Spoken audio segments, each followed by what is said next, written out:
اعوذ باللہ من الشیطان الرجیم، بسم اللہ الرحمن الرحیم۔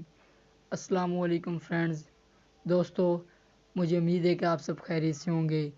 آج ہم آپ کے لیے لائے ہیں ایک ایسی ہسٹری جس کو جان کر آپ کو بہت سا سبق ملے گا۔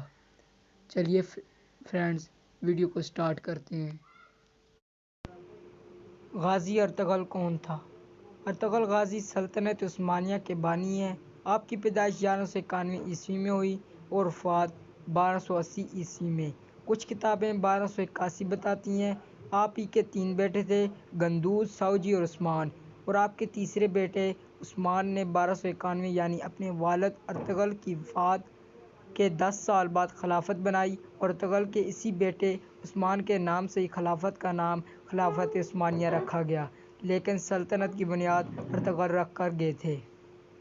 اس کے بعد اسی سلطنت نے 1291 عیسوی سے لے کر 1924 تک 6 سال تک ان ترکوں کی تلواروں نے امت مسلمہ کا دفاع کیا۔ اس کے ساتھ مسجد نبوی، گنبد خضرا اور مسجد حرام کی جدید تعمیر، سیدنا امیر حمزہ کا مزار، مکہ مکرمہ تک ایک عظیم الشان نہر، آقائے دو جہاں صلی اللہ علیہ وسلم کے مزار پر انواع گرسی سپلائی دیوار، مکہ مکرمہ تک ٹرین منصوبہ جیسے عظیم کارنامے سر انجام دیے۔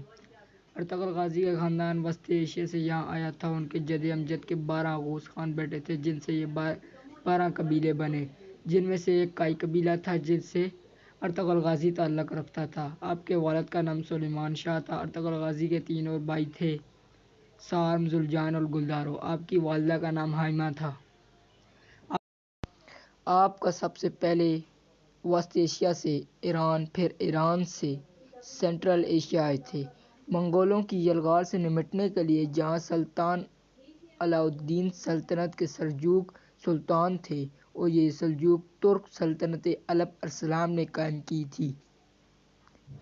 اور سلطان الپ ارسلان تاریخ کی بہت بڑی شخصیت تھے، اور اسی سلطنت کے آگے جا کر سلطان علاء الدین بنے تھے۔ اسی سلطان علاء الدین کے سائے تلے یہ 12 قبیلے اوغوز خان رہتے تھے، اور اسی کائی قبیلے کے چیف ارطغرل بنے۔ اپنے والد سلیمان شاہ کی وفات کے بعد سب سے پہلے آئے تھے۔ پھر آپ ایل چلے گئے، جہاں الپ سلطان علاء الدین ایوبی کے پوتے العزیز کی حکومت تھی۔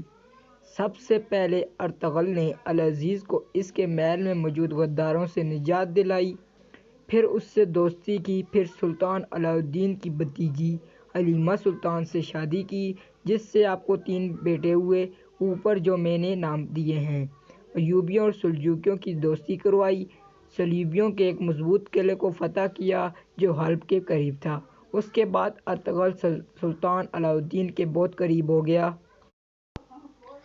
اس کے بعد منگولوں کی یلغار قریب ہوئی تو ارطغرل غازی نے منگول کے ایک اہم لیڈر نویان کو شکست دی۔ نویان منگول بادشاہ کا اوکتائی خان تھا۔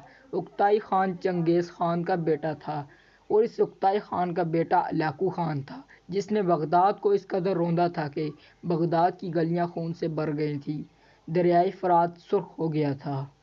اسی نویان کو شکست ارطغرل نے دی تھی۔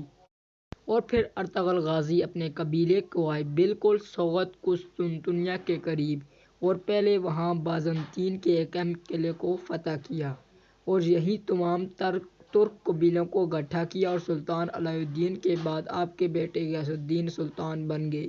ان کی بیٹی کے ساتھ ہی عثمان کی شادی ہوئی۔ ایک جنگ میں سلطان غیاث الدین شہید ہو گئے تو عثمان غازی سلطان بن گئے۔ ان کی نسل سے جا کر سلطان محمد فاتح رہے تھے، جس نے 1453 میں جا کر قسطنطنیہ کو فتح کیا، اور اسی پہ حضور صلی اللہ علیہ وسلم کی غیبی خبر پوری ہوئی۔ تاریخ میں ارطغرل غازی جیسے جنگجو بہت کم ملتے ہیں، لیکن ہماری نسل ان کو جانتی نہیں۔ بہت بہادر جنگجو تھے آپ۔ ہر وائور جنگجو اسلام میں گزرا، اس پہ جس نے کچھ نہ کچھ اسلام کے لیے کیا۔ اس کا ایک روحانی پہلو ضرور ہے، اس کے پیچھے ایک روحانی شخصیت ضرور ہوتی ہے، جس کی ڈیوٹی اللہ پاک نے لگائی ہوتی ہے۔ تاریخ اٹھا لیں، بھلے اسلام کی آغاز سے لے کر اب تک، آج بھی اگر کوئی اسلام کے لیے، امت مسلمہ کے لیے کوئی ڈیوٹی کر رہا ہے تو اس کا روحانی پہلو ضرور ہوگا۔ اس جنگجو ارطغرل غازی کے پیچھے اللہ پاک نے ڈیوٹی لگائی تھی وہ شیخ محی الدین ابن العربی تھے۔ آپ درجنوں کتب کے مصنف ہیں۔ اس کے ساتھ آپ نے قرآن پاک کی مایہ ناز تفسیر بھی لکھی۔ علم کی دنیا کے بادشاہ جانے جاتے تھے جو اندلس سے ارطغرل غازی کی روحانی مدد کو پہنچے تھے۔ ابن العربی نے ارطغرل غازی کو 2 مرتبہ موت کے منہ سے نکالا اور ہر وقت ارطغرل کی روحانی مدد کرتے رہے۔ اللہ پاک ارطغرل غازی کا رتبہ بلند فرمائے اور ہزاروں رحمتیں ہوں ان پہ، آمین۔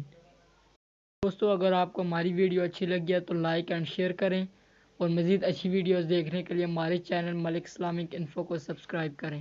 شکریہ۔